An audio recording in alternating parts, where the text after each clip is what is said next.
Hey, this is Dave with Brazos Barbell, and today I wanted to talk about some of the exercise selection, some of the cues, techniques that I've been using with myself and with a lot of my athletes on how to really involve your legs a whole lot more in the squats. And this has really been something that I've struggled with a lot in the past, is that I've been pretty hip dominant, or just that I haven't done a good job of involving my quads a whole lot in the squat.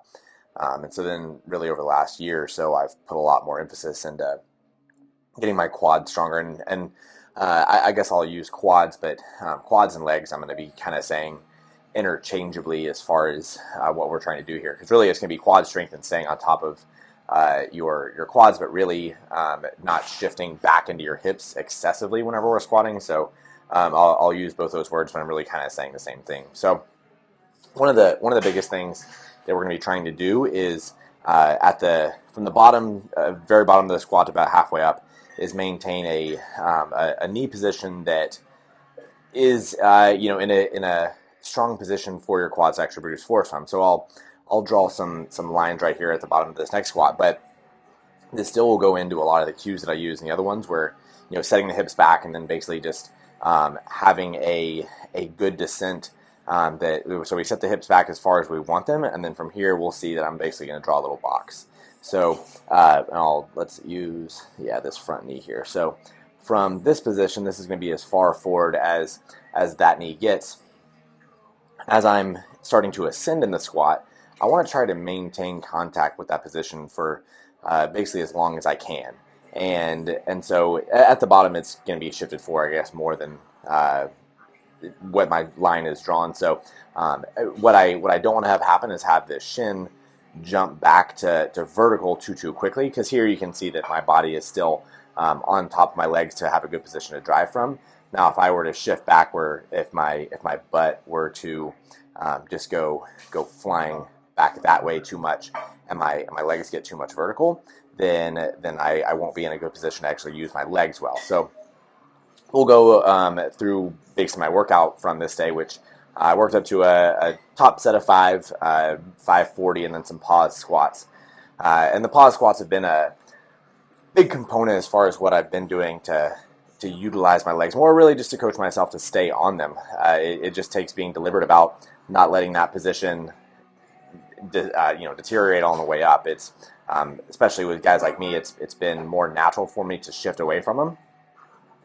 But just teaching myself to stay with that knee forward position on the way up. So some of the cues that we're using here is going to be the open up, squat between your legs, and then I guess this has been a conversation in the past where what should we break with primarily, and just in this position. So this is 496 is what's happening. When I'm unlocking, my knees and my hips are unlocking really at the same time. So I don't know that I like the cue of trying to push the knees forward a whole lot on the way down. It kind of, and the same thing with the hips, is we really shouldn't be pushing them back a whole lot. I'm really just trying to find a position from my starting position that I can take this line. Let's see if I can draw it. All right, so this starting position, and then I'm going to be trying to maintain that angle through the whole descent.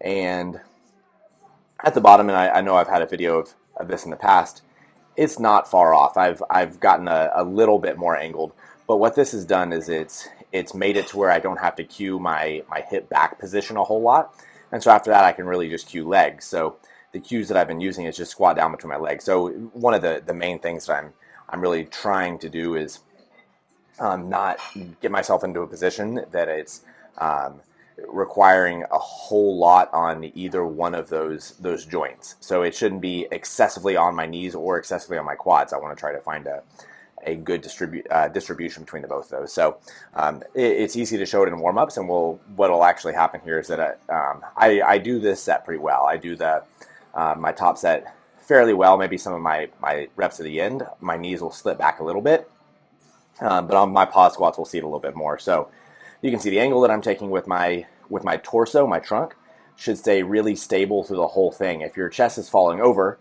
then that's actually, I think, been the argument, I guess, is that when people say that their chest is falling over excessively, that it needs to be more hip strength, more hips to drive in.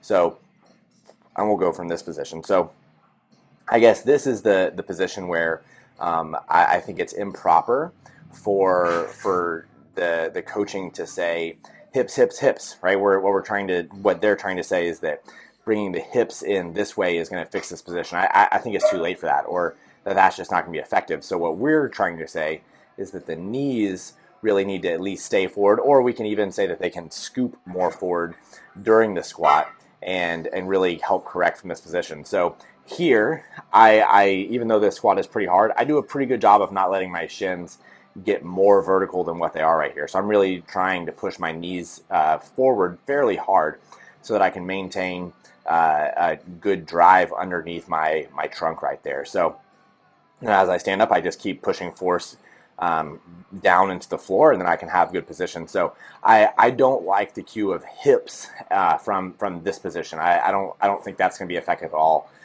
We really just need to be thinking about pushing, either your back into the bar.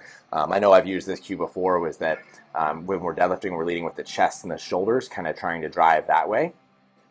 So both of those things together really work in well with the cue of really trying to use your legs. So here I'm going to be doing some of my pause squats, and what I'm going to be emphasizing is going to be down at the bottom when I'm making this position hard for myself, is that as I'm starting to ascend, that I'm trying to maintain that posture with my legs, with my knees, and not let them slip back. So really, I think a good way to think about this, and I wouldn't do this cue too. I wouldn't try to take this cue as an actual verbatim, and actually physically try to do this. But we can say that we're almost squatting inside this box, right? And so if my hips end up getting too far past this line right here, then that's a problem. And the same thing too is I don't want my knees getting past that line either, because we're at that point we're just putting too much work on either one of those joints to be efficient and effective.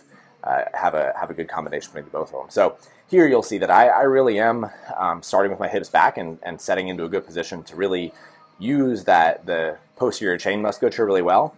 But that a lot of the drive is coming from, and even a lot of the movement as I'm descending with the squat is letting my knees track forward a little bit and then trying to maintain that posture underneath. So it still goes into the cue that I'm saying is to lead with your chest and your shoulders on the way up. So from the bottom of the squat, I'm saying chest and shoulders going up first and keeping those knees forward.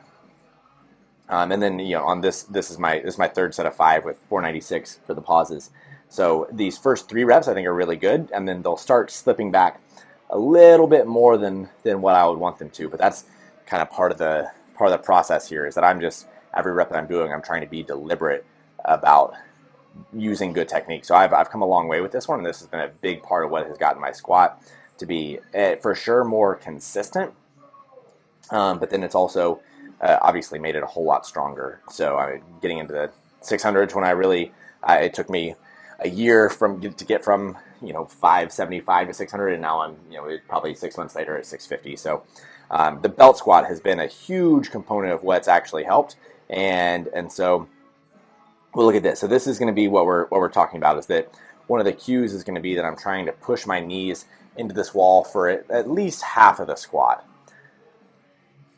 So I'm thinking about maintaining that forward knee posture, and then the other big thing is I'm trying to maintain that back angle really through all of these reps. So when I'm doing the belt squats, I'm very much trying to treat this like I actually would my competition squat, and obviously I'm using this as an accessory movement as a builder for my quad size and strength, but I really need to emphasize good mechanics with this one. And so this has been if you have access to a gym that has one of these, then great. Otherwise, if you can buy one of the little loading pens from Rogue, stand on some boxes, and still you can load this one pretty heavy and really get some good work. So besides the work that it actually gets from your quads, you get a lot of solid reps just learning what it feels like to use your legs, and that's as much of a factor in this as anything. So what we're really just trying to say is we're trying to find a good balance between your hips and your knees with your posture here. And so some of the things like pause squats or above parallel pause squats and tempo squats and those kind of things. But really just finding positions to have you aware of what it feels like to be using your quads. So your weight should still be distributed midfoot. We're not trying to to shift more towards the toes or anything like that. So it's just trying to find that good tripod position where equal pressure heals the heel, big toe, little toe, all of that, and just use your legs effectively through all that. So let me know if you have any questions. Thanks a lot for watching. Subscribe to the channel. Give me a like. See you next time.